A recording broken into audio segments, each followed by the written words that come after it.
Je veux montrer qu'on peut faire des analyses en utilisant les dimensions ou les variables qui normalement on utilise pour catégoriser, mais les utiliser pour faire des synthèses aussi. Alors voici un petit exemple où on va trouver le nombre d'employés par code postal. Alors premièrement, je vais prendre code postal.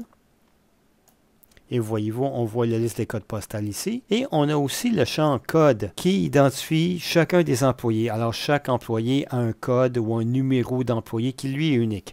Alors, je l'inclus aussi.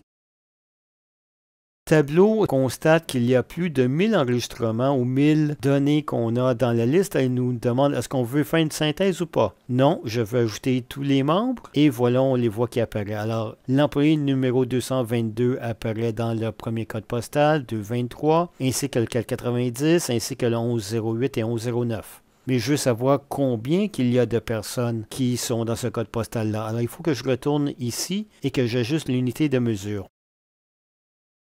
En fait, vous comprenez que puisqu'il s'agit d'une dimension, on ne peut pas faire la somme ou la moyenne vraiment. Il y a 4 mesures qu'on peut vraiment utiliser. Soit le total pour trouver le nombre d'enregistrements qui répondent aux critères, ou le total distinct, le nombre de fois qu'on retrouve une seule fois ou unique dans la liste, ainsi que le minimum et le maximum.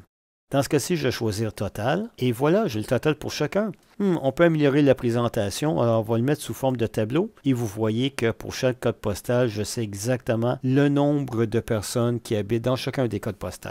Mais je vais le représenter sous une forme graphique. Donc, je vais choisir un histogramme ici. Et on le voit exactement. Et aussi, je voulais le voir par sexe.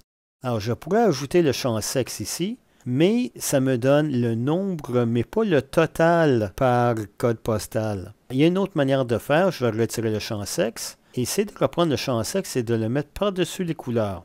J'ai le total ici, mais en même temps, je sais exactement combien il y a de personnes, hommes et femmes, pour chacun des codes postaux.